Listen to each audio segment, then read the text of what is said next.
એક દીકરી પોતાની માને કરવાની વાત બાપને કરે એટલે કોઈ કીધું આપણે સૌરાષ્ટ્રમાં બનેલી આ ઘટના, ગુજરાતમાં બનેલી ઘટના કે બેટા આ વાત મને કરી દે કે આ વાત તમારી આગળ થાય ને, આ તો મારી માને કહી શકું. પણ કે તો ખરા નવકાર મંત્ર ભણવા વાળી મનરસિંહજી, જેનું નામ હતું ગંગાવતી. નમો હિરણતાનમ, નમો સિદ્ધાંતમ, નમો આયુરાણમ, નમો યુવજ્જાયાણમ. નવકાર મંત્રનું જેને જ્ઞાન હતું એ દીકરી પોતાના બાપને કહે છે કે આ વાત તમને હું ન કરી શકું. એ આવવા વાળો 14 બ્રહ્માંડનો નાથ ભગવાન પરીક્ષા લેવા આવ્યો. કસોટી હાચા માણાની થાય, કથિરની ક્યારેય કસોટી ન હોય. તમે નક્કી કરજો જે સત્યના માર્ગે હાલે એની પરીક્ષા લેવાય. ખદડા કોઈ દી ખમે નહીં, ઘા જીવનના ઘેરા.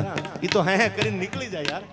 એને કઈ પરવાનો હોય પણ હાચો માણા હોય એને લડાઈ કરવાની હોય, એને સત્યના માર્ગે હાલવા વાળાને જાડેજા સાહેબ જજુમવું પડે. બાકી તો હે કરીને નીકળી જાય. એમાં ખદડા કોઈ દી ખમે નહીં, ઘા જીવનના ઘેરા. એનાથી જીવનના ઘેરા ઘા સહન ન થાય. આમાં તો સુખય આવે, આમાં તો દુઃખય આવે, આમાં તો માને મળે, ક્યાંક અપમાનના ઘૂંટડા પીવા પડે. આમાંથી નીકળવાનું છે આ જિંદગીમાં. એટલી બધી હેલી નથી આ જિંદગી. આ બધા સમજદાર છે. મરવા કરતા જીવવું અઘરું છે આ સમયમાં, એટલું યાદ રાખજો. સુસાઇડ કરતા આજના યુવાનો પરીક્ષામાં એક્ઝામમાં ફેલ થાય અને કેનાલમાં પડી જાય, ન કરવાનું કરે. એના માટે હું કહું છું કે મરવું બહુ હેલું છે. આ જીવનમાં જીવવું બહુ અઘરું છે. પાડોશી ટાંટિયા ખેંચવા વાળો હોય, મારો ને તમારા આજુબાજુ વાળા ટાંટિયા ખેંચતા હોય, એમાંથી હોહરવું નીકળવું એ તો સાહેબ મર્યા કરતા અઘરું છે. એટલું યાદ રાખજો. મરવું તો બહુ હેલું છે. 5 મિનિટનો ખેલ છે. પોતાના મા બાપનું વિચારજો. આવા કોઈ યુવાનો પગલા ભરતા હોય એના માટે કહું છું કે જિંદગીમાં એક એક્ઝામમાં નાપાસ થવા વાળો વિદ્યાર્થી એમનો માની લેવું કે જિંદગીમાં કંઈ કરી ન શકે. સાહેબ કેટલા એવા ઇતિહાસો છે તમે જુઓ. આપણા કેટલા અધિકારીઓ છે, આઈપીએસ હોય કે પછી આઈએસ હોય, એવા કેટલા અધિકારીઓ છે જેને પોતાના જીવનમાં 0 થી એકડો ઘૂંટી અને પાછી શિખર સુધી જેને સફર કરી છે. આને ક્યારેક વાંચજો આના જીવનને. અને હવે સાંભળજો, સમજદાર છો એટલે કહું. રામે લક્ષ્મણને કીધું, જાડેજા સાહેબ મનરસિંહજી, એને એમ કીધું કે જીવનમાં આદર્શ ન હોય તો જીવન નકામું છે. આદર્શ વગરનું જીવન એની કિંમત ન થાય ક્યારે.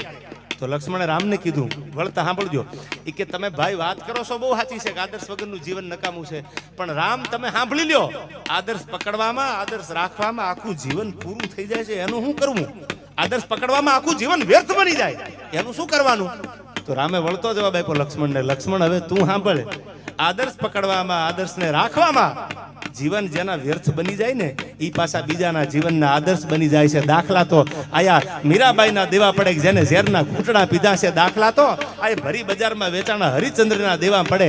આ પોતાના જીવન જેને આદર્શ પકડવામાં વ્યર્થ કર્યા એ પાછા બીજાના જીવનનો આદર્શ બની જાય છે. એમ એવું જીવન જીવજો કે તમારું મારું જીવન કોઈના જીવનનો આદર્શ બની જાય. ભલે મારે તમારે ખપી જવું પડે ત્યારે. આ વાત હું કરતો તો દીકરી કહે છે કે આ વાત તમને ન થાય, મારી માને જ કહી શકું.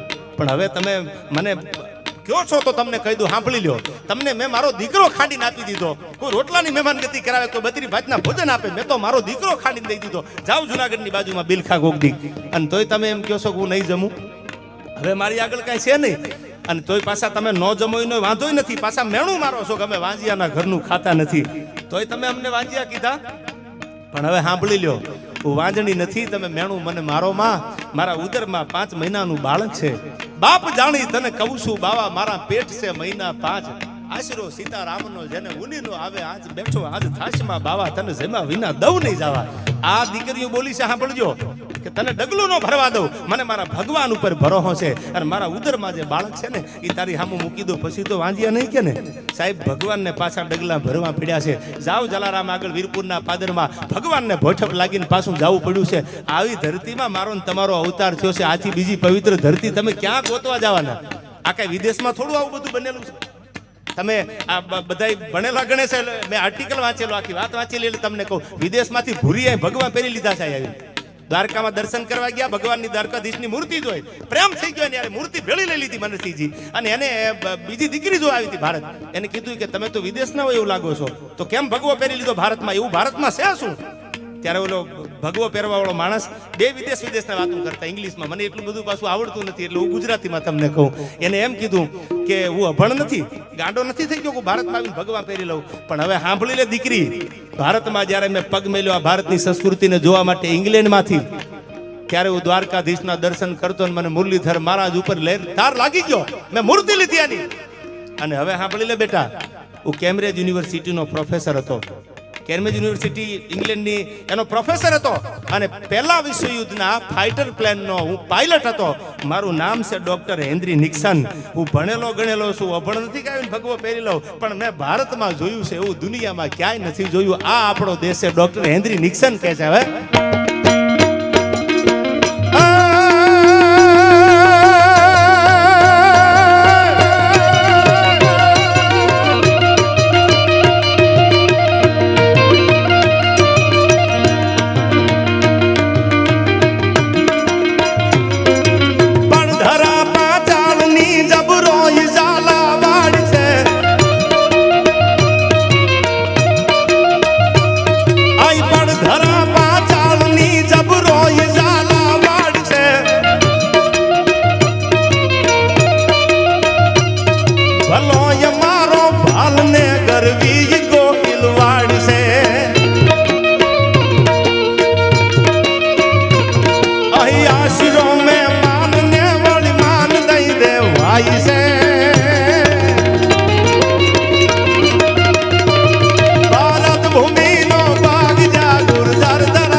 ટેકા દિએ આપને એવા જુલમ શાસન અંગ્રેજ નો એવો મારા દેશને દીધા ડામ.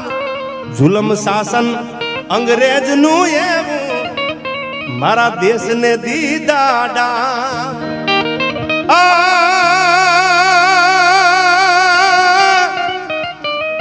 રાજગુરુ સુખદેવ તો જાગ્યા, એમાં ભેળું ભગત નું નામ. આ ભારત માના બેટડા કેવા અને ટેકા દિએ આપને એવા. આ આપણી ધરતીની અવિરાજ છે. આ આપણી સંસ્કૃતિની પરંપરાની આવી બધી ઝીણી ઝીણી ઘણી વાતો છે આયા.